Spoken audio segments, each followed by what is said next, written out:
चलिए, तो हम लोगों ने पिछले क्लास में अंग्रेजी का चौथा chapter I have a dream, जो कि एक स्पीच है और मार्टिन लूथर किंग जी के द्वारा ये स्पीच दिया गया था। ठीक है, इसका पूरा का पूरा यानी मार्टिन लूथर किंग जूनियर जी के बारे में, और साथ ही साथ हम लोगों ने पॉइंट वाइज समरी यानी पूरे पार्ट को समझ लिया था। ठीक है, तो आज हम लोग इस चैप्टर का क्वेश्चन आंसर करने वाले हैं, और क्वेश्चन आंसर के बाद अगले क्लास में हम लोग इस चैप्टर का एक्सप्लेनेशन और ढेर सारा ऑब्जेक्टिव क्वेश्चंस करेंगे, जिसमें आपके प्रीवियस ईयर भी शामिल होंगे और बहुत ही महत्वपूर्ण इंपॉर्टेंट जो ऑब्जेक्टिव्स हैं जो आपके एग्जाम में पूछे जा सकते हैं, वो भी उसमें ऑब्जेक्टिव शामिल होंगे। ठीक है, तो चलिए ध्यान से देखिए, एक एक क्वेश्चन आंसर को एकदम किताब के आधार पर, पाठ के आधार पर सरल लिखने का प्रयास किया गया है, ताकि आपको जल्द से जल्द याद हो जाए और शब्द सीमा के अंतर्गत लिखा जाए। शब्द सीमा के अंतर्गत मतलब समझ में आ रहा है ना, जितना लिखना होता है उतना ही लिखा गया है। ठीक है, ध्यान दीजिएगा।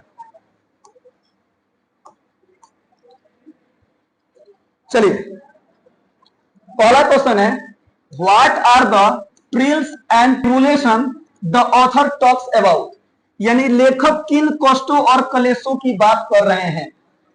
मार्टिन लूथर जो किंग थे उसमें कलेश, दुख, कष्ट की बात की है। किस समुदाय के लिए?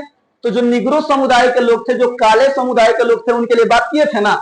आइए देखते सर आंसर कैसे लिखा गया है। लिखा गया है, ध्यान दीजिएगा, the trials and tribulation refer to the struggles faced by Negro. सुनिएगा ध्यान से, यानी कष्टों और कलेश निग्रो लोगों द्वारा झेले गए संघर्षों को दर्शाते हैं। ध्यान से सुनिएगा, लिखा गया including persecution, imprisonment, police brutality and hardship in the quest for freedom। सुनिएगा ध्यान से, जिसमें क्या क्या शामिल है सर? तो उत्पीड़न शामिल है, कारावास शामिल है, पुलिस की जो बर्बरता थी यानी पुलिस जो उनसे गलत व्यवहार करते थे वो शामिल है, और आजादी की तलाश में आने वाली कठिनाइयां शामिल है, जो कि आगे लिखा गया है सर। आगे लिखा गया है, many had come to the rally. Rally समझ में आता है ना, जो रैली में जाते हैं उस दिन जो भाषण हो रहा था, लिखा गया many had come to the rally after suffering injustice yet they continued with hope believing that their sacrifices would eventually bring justice and equality. सब सुनिएगा ध्यान से, यानी कहने का तात्पर्य है, कई लोग अन्याय सहने के बाद भी इस रैली में आए थे, फिर भी वे इस उम्मीद के साथ आगे बढ़े कि उनके बलिदान अंततः न्याय और समानता लाएंगे। यानी भले हमको परेशानी हो रही है, भले हमको कष्ट हो रही है, लेकिन एक दिन आएगा जब हम लोग पूरी तरह से क्या हो जाएंगे सर? स्वतंत्र हो जाएंगे। इसलिए वो कष्ट, मतलब इसी प्रकार के कष्टों और कलेशों की बात करते हैं कौन? जो लेखक हैं, जो ऑथर हैं, वो करते हैं। ठीक है, चलिए अगला क्वेश्चन दिया गया, बाबू ध्यान दीजिएगा, what does Martin Luther King say about the life of Negroes, यानी कि मार्टिन लूथर जो निग्रो के लोगों के बारे में क्या कहते हैं, सुनिएगा। निग्रो का मतलब समझ रहे हैं, जो काले समुदाय के व्यक्ति थे उनको निग्रो बोला जाता था, अब नहीं बोला जाता है, मैंने कल बताया था, ध्यान दीजिएगा। यानी मार्टिन लूथर किंग निग्रो लोगों के जीवन के बारे में क्या बताते हैं, तो सुनिएगा ध्यान से। Martin Luther King Junior says that even after a century of the emancipation proclamation, इसके बारे में आया था सब। इमेंसिपेशन प्रोक्लेमेशन का मतलब एक उद्घोषणा पत्र जो किनके द्वारा जारी किया गया था? अब्राहम लिंकन जी के द्वारा 100 साल पहले जारी किया गया था, उसी के बारे में यहाँ पे बात कर रहे हैं। करें का Negroes are still not free. सुनिएगा ध्यान से, मार्टिन लूथर किंग जूनियर कहते हैं कि मुक्ति की घोषणा के 1 सदी बाद भी, यानी हम लोग को आजाद कर दिया गया था, लेकिन उसके 100 साल बाद भी निग्रो अभी भी आजाद नहीं है, यानी काले समुदाय के लोग अभी भी आजाद नहीं है। लिखा गया है, दे लिव इन पॉवर्टी, वो लोग गरीबी में अपना जीवन व्यतीत कर रहे हैं। फेस सेग्रीगेशन, सेग्रीगेशन का मतलब क्या होता है? अलगाववाद। आगे देखिएगा sir, and suffer from discrimination. सुनिएगा ध्यान से, यानी कहने का मतलब है निग्रो अभी भी आजाद नहीं है, वे गरीबी में जी रहे हैं, अलगाव का सामना कर रहे हैं, और भेदभाव का शिकार, मतलब भेदभाव उनके साथ बहुत ज्यादा किया जाता है। मॉन्टगोमरी बस बाइकॉट याद आ रहा है? किस तरह का भेदभाव था उसके बारे में आपको बताया गया था। आगे लिखा गया sir, they remain exile in their own land, denied equal opportunities and treated as second class citizen. सुनिएगा ध्यान से, वे अपनी ही जमीन पर निर्वासित हैं, समान अवसरों से वंचित हैं, और उनके साथ दोयम दर्जे का नागरिक जैसा क्या किया जाता है सर? व्यवहार किया जाता है। यानी उनको उतना वैल्यू नहीं दी जाती है जितना गोरे लोगों को दी जाती है। आगे देखिएगा, ये इस क्वेश्चन का आंसर है, लिख लीजिएगा लोग। हाँ ठीक है, चलिए क्वेश्चन नंबर 3 ध्यान दीजिएगा, लिखा गया है what is the author trying to achieve through his speech, यानी लेखक अपने भाषण के माध्यम से क्या हासिल करना चाहते हैं। सब सुनिएगा, तो क्या हासिल करना चाहते थे, तो सुनिएगा। Martin Luther King is trying to awaken America to the urgent need for racial justice and equality. Racial का मतलब जो जातीय जो रंगीय भेदभाव होता है ना, सब सुनिएगा ध्यान से, उसको कहते हैं। मार्टिन लूथर किंग अमेरिका को नस्लीय न्याय और समानता की तत्काल आवश्यकता के प्रति जागरूक करने का प्रयास कर रहे हैं। लिखा गया है he aims to end segregation and discrimination by inspiring people to unite peacefully and demand freedom and justice so that all citizens regardless of color enjoy equal rights। Sir सुनिएगा ध्यान से, यानी कहने का मतलब है उनका उद्देश्य, यानी मार्टिन लूथर किंग जूनियर जी का उद्देश्य लोगों को शांतिपूर्वक एकजुट होने और स्वतंत्रता व न्याय की मांग करने के लिए प्रेरित करके अलगाव और भेदभाव को समाप्त करना है, ताकि सभी नागरिक चाहे किसी भी रंग के हो समान अधिकारों का आनंद उठा सके। सभी को पता है कि अमेरिका में दो संप्रदाय मतलब दो कलर के लोग रहते हैं सर, एक पूरा गोरे लोग रहते हैं और एक पूरा काले समुदाय का ही लोग है। तो कालों के साथ बहुत ज्यादा भेदभाव था, तो काले समुदाय के ही एक नेता मार्टिन लूथर किंग ये चाहते थे, उनका एम था, क्या था सर, कि सभी लोग चाहे गोरा हो या काला हो उनमें किसी प्रकार का भी भेदभाव न किया जाए। आगे देखिएगा सर, ये क्वेश्चन नंबर 3। अगला क्वेश्चन है what is the pledge when will it be fulfilled, यानी कि प्रतिज्ञा क्या है। उसमें प्रतिज्ञा की बात करते हैं, मार्टिन लूथर किंग कहते हैं प्रतिज्ञा क्या है, यह कब पूरी होगी, ध्यान दीजिएगा सर। लिखा गया है the pledge is that Negroes will always march ahead and never turn back until justice rolls down like water। वो न्याय को किस तरह देखना चाहते हैं, एकदम पानी की तरह। ध्यान दीजिएगा, लिखा गया है सर प्रतिज्ञा है कि जो निग्रोज हैं यानी जो काले समुदाय के लोग हैं हमेशा आगे बढ़ते रहेंगे और तब तक पीछे नहीं हटेंगे जब तक कि न्याय किस तरह न बह जाए, यानी पानी की तरह न्याय न बह जाए तब तक पीछे नहीं हटने वाले हैं, हमेशा मार्च करेंगे, हमेशा आगे बढ़ते रहेंगे।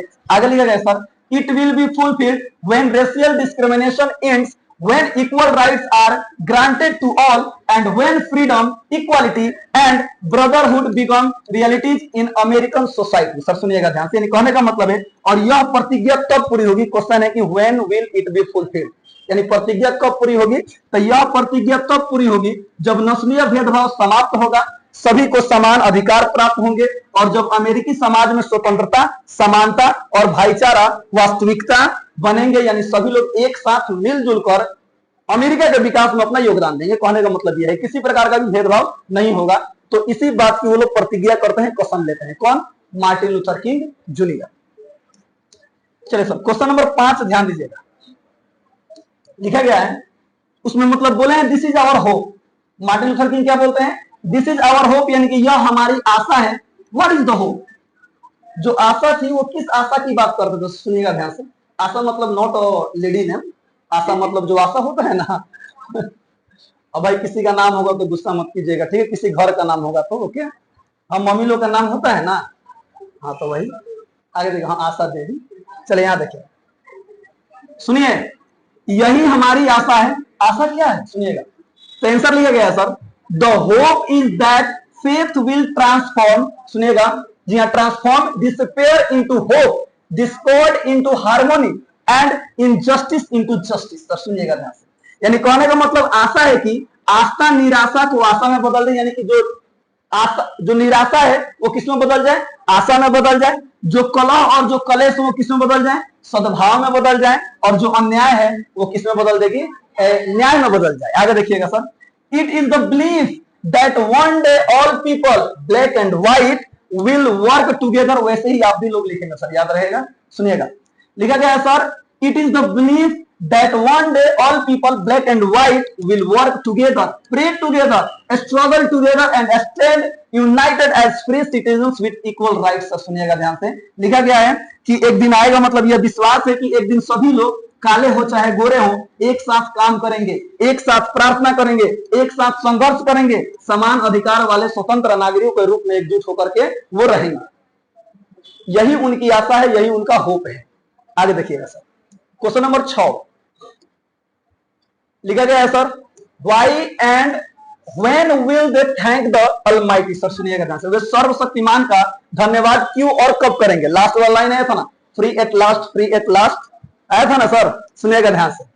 इसमें भी ऐड कर दिया गया सर ताकि नंबर न कटे, कोई काटेगा मैं नहीं, आंसर देखिए कैसे लिखा है, लिखा गया sir, they will thank the almighty when true freedom is achieve.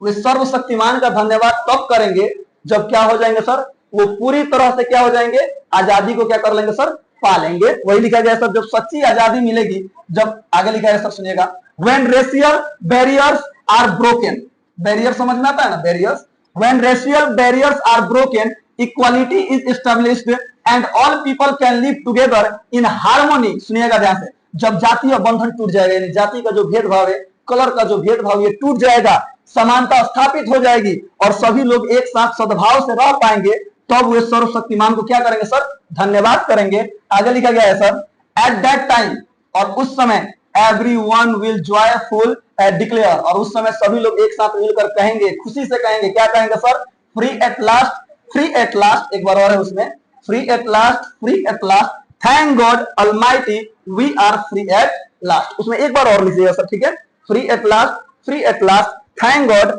Almighty we are free at last, यानी कि वो ईश्वर का धन्यवाद करेंगे, ईश्वर आपको, अरे वही वाला सर, हम होंगे कामयाब, एक साथ हाथ में हाथ मिलाकर गाते हो ना, एक दिन, यही वाला, ठीक है। आगे देखिएगा सर, चलिए क्वेश्चन नंबर 7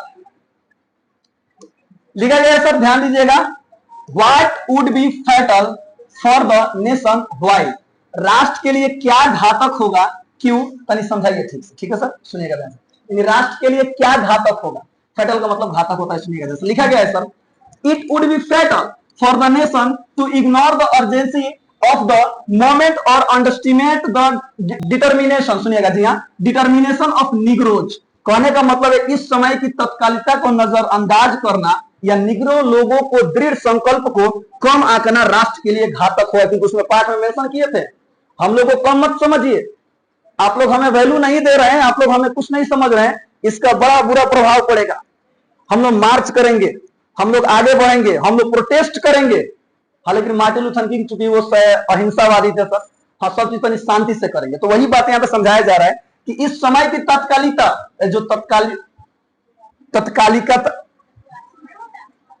तत्कालिकता है, यानी कि जो समय अभी, अच्छा समय का डिमांड उस समय क्या था कि भेदभाव को खत्म कीजिए, जितना अधिकार गोरों का है उतना ही अधिकार कालों का भी है, ये समय का मांग है, ये समय का डिमांड है, अगर आप इस चीज को खत्म नहीं करेंगे, अगर उनको कम, राष्ट्र के लिए बहुत ज्यादा घातक होगा, याद रखिएगा। आगे लिखा है sir, if their demand for justice is neglected, unrest and revolt will continue to shake America, America को पूरा हिला कर रख देगा, until equality and civil rights are granted to all, यानी कहने का मतलब है अगर न्याय की उनकी मांग को नजरअंदाज किया गया तो याद रखिएगा, तो अशांति और विद्रोह अमेरिका को तब तक हिलाते रहेंगे जब तक कि सभी को समानता और नागरिक अधिकार नहीं मिल जाते। आप सभी क्वेश्चन में देखिएगा ना सर, तो लास्ट में इसी बात पे फोकस किया गया है कि किसी तरह से डिस्क्रिमिनेशन जो है, जो वो सेग्रीगेशन है, इस चीज को खत्म किया जा रहा है और इक्वालिटी को क्या किया जा रहा है, बढ़ावा दिया जा रहा है। आगे देखिएगा, सबसे लास्ट क्वेश्चन है बाबू, व्हाट वाज द ड्रीम, बहुत इंपॉर्टेंट क्वेश्चन है, याद रखिएगा, ठीक है सर, इस लेसन के लिए, ठीक है। What was the dream, how many times I have a dream appears in the lessons, वह सपना क्या था जिस सपना के बारे में मार्टिन लूथर किंग बात करते हैं, वो सपना क्या था, और पाठ में मेरा एक सपना है कितनी बार आया है, कि वो बार बार प्रत्येक सपना को बोलने से पहले क्या बोले हैं sir, I have a dream, I have a dream, बार बार बोले हैं सर, जाकर देखे थे लोग। आगे देखिएगा, सुनिए, आंसर लिखा गया है, ध्यान दीजिएगा, Martin Luther King junior dreams of justice in every state, यानी कि मार्टिन लूथर किंग जूनियर जो है वो हर राज्य में न्याय का सपना देखते हैं, यानी कि हर राज्य में न्याय हो, हर राज्य में किसी प्रकार का भेदभाव ना हो, अपने मन में जो जो आपको ऐड करना होगा कर सकते हैं, लेकिन आंसर में देखिए कौन सा मेन चीज पर फोकस किया गया है, the dream was of a future where people are judged by character not skin colour. ये वाला लाइन ना उस पूरे सपने में सबसे महत्वपूर्ण लाइन है, याद रखिए, जिसमें वो कहते हैं कि मेरा सपना है कि अमेरिका में लोगों को जज करना हो ना, तो लोगों को कैरेक्टर के अनुसार जज किया जाए, सुनिएगा ध्यान से, स्किन के अनुसार जज न किया जाए। कौन कितना पानी में है, उसका कैरेक्टर क्या है, उसका एजुकेशन क्या है, उसका क्वालिफिकेशन क्या है, इस चीज पर उसको जज किया जाए, न कि वो काला है और न कि ये गोरा है, इस चीज पर जज किया जाए। उनका ये सपना था। आगे देखिएगा सर, लिखा गया sir, not a skin colour and where freedom equality and brotherhood unite all. अर्थात कहने का मतलब है कि यह सपना एक ऐसे भविष्य का था जहां लोगों का मूल्यांकन उनके चरित्र से किया जाएगा, न कि उनकी त्वचा के रंग से किया जाएगा। सुनिएगा ध्यान से, उनके चरित्र से किया जाएगा, वो काले हैं कि गोरे हैं, इस चीज से नहीं किया जाएगा। और जहां स्वतंत्रता, समानता और भाईचारा सभी को एकता के सूत्र में क्या करेंगे सर, बांध देंगे। पिरोना का मतलब होता है बांध देंगे। देखिए यहाँ पे एक लाइन लिखा गया, याद रखिएगा सर, द फ्रेज यानी कि जो वाक्यांश है, ये जो लाइन है, आई have a dream appears 8 times in the speech. कितनी बार आया सर, 8 टाइम्स, यानी 8 बार उस लेसन में इस शब्द का प्रयोग किया गया है। याद रखिएगा, अगर ये क्वेश्चन ऑब्जेक्टिव में भी पूछता है तो गर्दा उड़ा दीजिएगा, ठीक है सर। कितनी बार आया है, 8 बार आया। ओके, तो चलिए, तो इस प्रकार से पूरा का पूरा क्वेश्चन आंसर खत्म होता है, ठीक है। आई होप कि सभी के सभी क्वेश्चन आंसर आपको समझ में आए होंगे, और अगर नहीं भी समझ में आए होंगे तो कोई बात नहीं सर, देखकर याद कर लीजिएगा, एग्जाम में लिख दीजिएगा, बात खत्म। नंबर से मतलब है कि हम लोग को नंबर मिलना चाहिए, ना जी। चलिए आगे देखिए सर, आगे क्या है, तो आगे इसका एक्सप्लेनेशन है, बहुत सारा एक्सप्लेनेशन है, और उसके बाद से ढेर सारा ऑब्जेक्टिव क्वेश्चन हम लोग करने वाले हैं, जो कि नेक्स्ट क्लास में किया जाएगा। ओके, चलिए, तो आज के लिए इतना ही। तो होमवर्क क्या है सर, तो पूरा का पूरा क्वेश्चन सर क्या कर लेना है, लिख लेना है, और लिख करके खाली कॉपी में नहीं रख देना है, यादों कर लेना है। तब तक के लिए हंसते रहे, मुस्कुराते रहे, गाते रहे, गुनगुनाते रहे, और हमेशा खुश रहिए। मिलते हैं कल इसी क्लास में, इसी समय। तब तक के लिए जय हिंद।